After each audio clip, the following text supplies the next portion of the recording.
La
la la la la la la la la.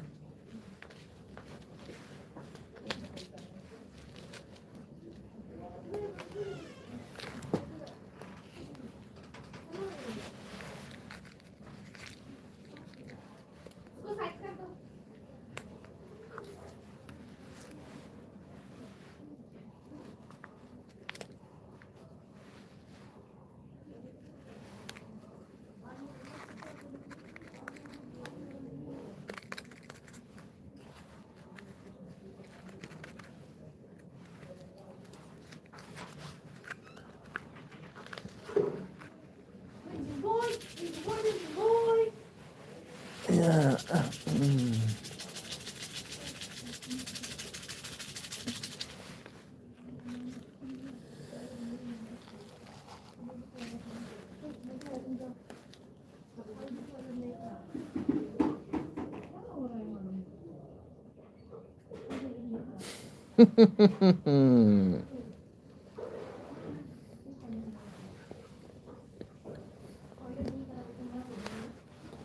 Nâng elbi ti mi am lấy ko elbi tham le pung pha de ai sing ba ai gi cái bios lại he Taram no kiri.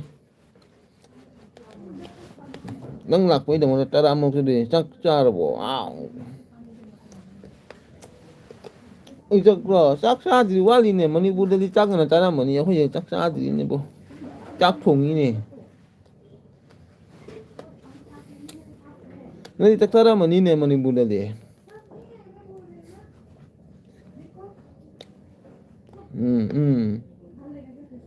Kaya policeman mo to mali na hay mo to. Cumi. Policeman mo dong ni.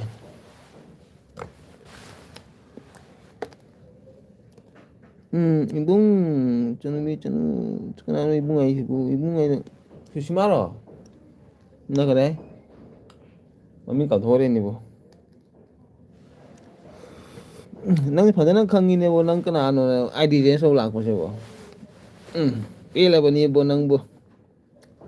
Nó cột rau rồi và lâu ai mà cha mà lì đằng gì lâu ai đi cái lạc mà cha mà lì lâu ai đi bốc lắc mà nhiều cái lâu ai mà cha mà lì được nó sai của mình đây chúng khăng nghe và nó cái nạn này rồi ôi cũng ngầm ông ra đây lâu ai mà cha cái nó này cái này chân cái thali nó này lấy chân nó này xí giấy khăng nghe cái nạn này rồi hồi giờ YouTube bài bây giờ thì mang áo rồi mang cái năng tự là cái nạn nó khăng nghe mà lại rồi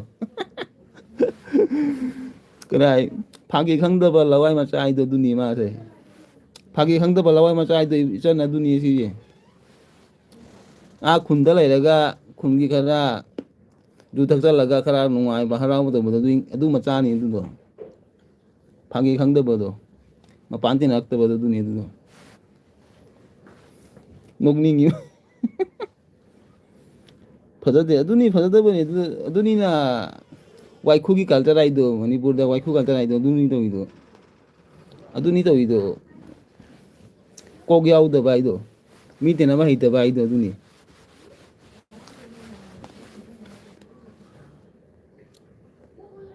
아두기 꺽뻔이 아두니 그래 미테나 하이도 바도 두니 마사나 좀 딱뻔이 두도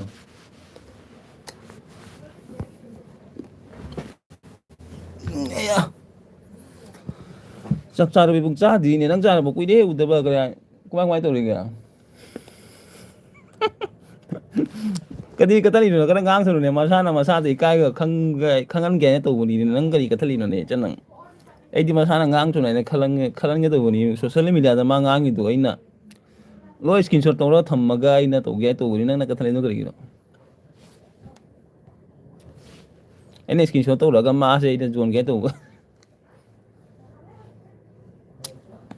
cái mà nó đi nè cô cái 파기 강더바 인강 하이드라 하나 하이드라 도 인강라 한나 강데 인강도 파기 강더바 말이 미 kh나버도 팠대 kh나데다 전 이 ngasi bo kana da khna ra gene sa kok jaw de 파기 강더버도 미게 그래 디네바 하이드버도 두니 도 파기 강더바 아이다래다 masana machin kamin ya khoi di machin kam din masana kamin do du masana sum lawai masai do sum masana hai de ya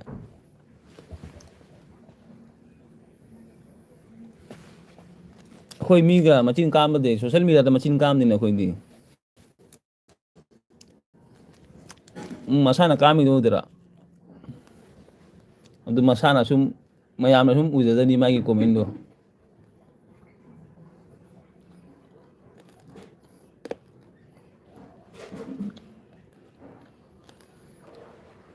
kya bu tha du ne bung tha rồi giờ tha đấy nhỉ mi lệ gì cái này tha mi lệ thì tha rồi já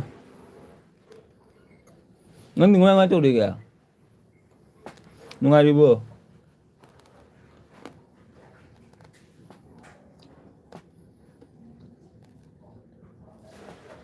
sushima na tara chân sushima na tara cả ore này mami cái photo cái mami ngon đâu có gì cả đúng là đi hay bung sushima na tara nè cả ore này vậy bung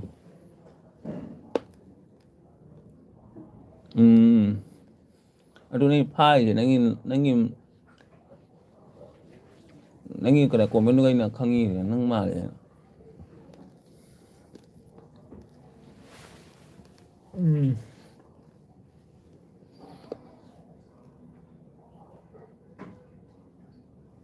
Kayang ra kìa.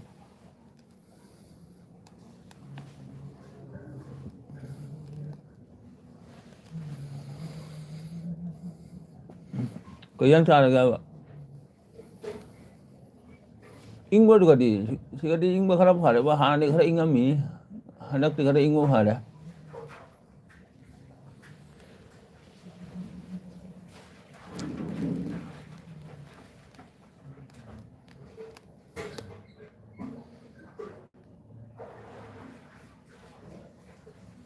Yun ba?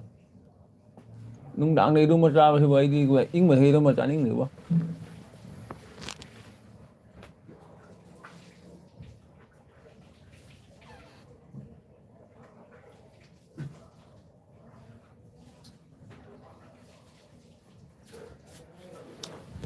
Baro da ido macha ba hau ni ne. Baro daga ido macha pun baro daga nung sa ba khara sam do ido ba. Padani no macha ra ga duga gi kare akhoi gi hangam maton le tran hangam maton chi ga padana cha khwa ni do. Duga kobi ka sa te kobi sik ba ga.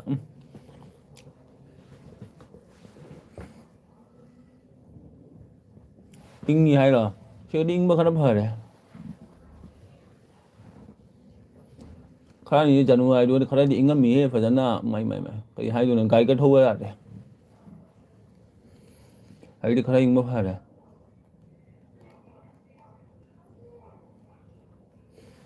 Guatia ni jam ko ing de da khara tha ma ni ingam mi de lo da normal ka ai khara ing ba do ga yung tha ba khara ing ma do. January tha do di khara ingam mi.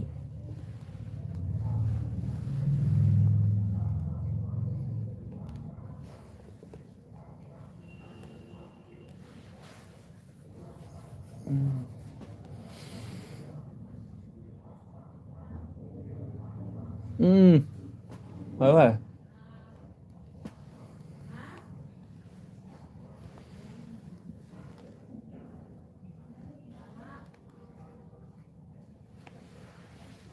Phải phải quay thằng rồi.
망가라 봐, 한번 더. 거만간 다락대 라와 이거든.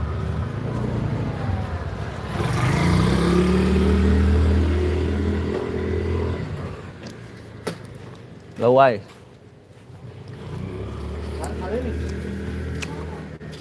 Apa pani dam na itu dah, ni bayar apa dah? Pani dam. Sapa lagi apa? Sapa. Baru kepi dong na.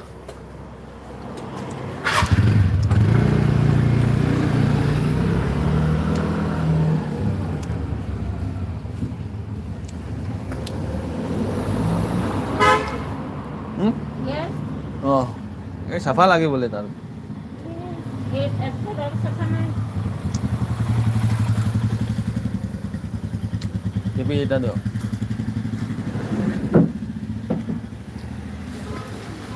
Doctor দেখাচ্ছি সাফা পানি বোতল লাগে বলে পানি বোতল আর সাফা নাই নহয় কি লাগে Kepi. সাখালি Nãy khoan này.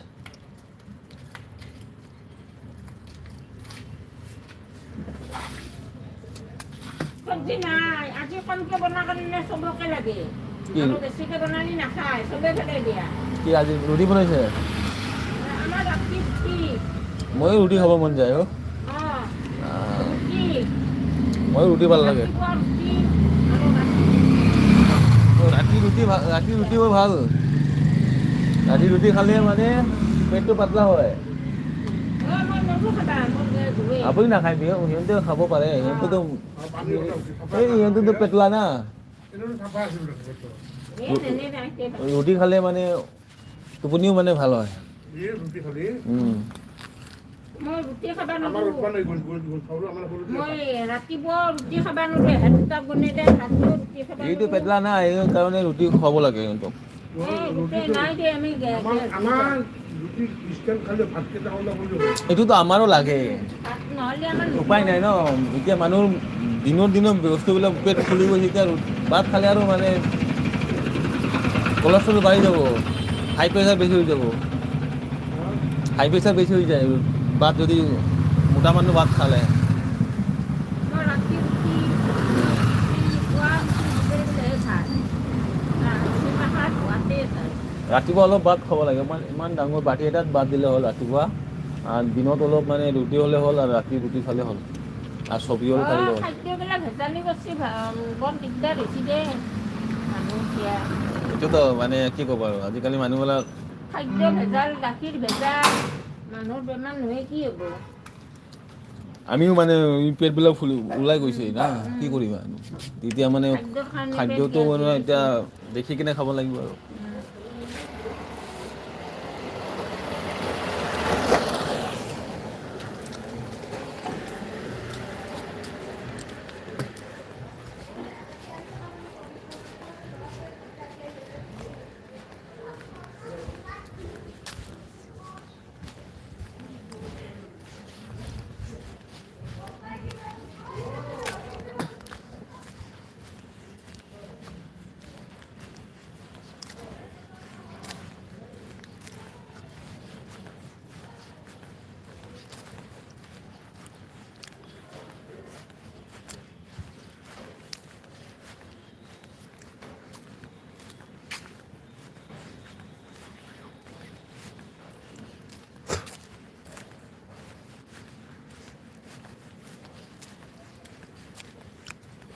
Minay masyado lakte rin LB siya. Minay masyado ina.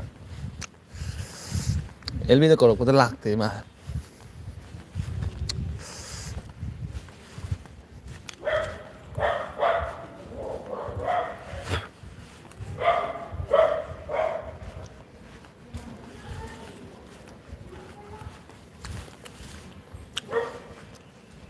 Lakte rin minay masyado LB siya. Isa lang sila kan no hang LB. May mali dili ka na ano hangga. Wala tali lagi no hangga. Minay masyado lakte. Shame nga to ba lakte LB siya.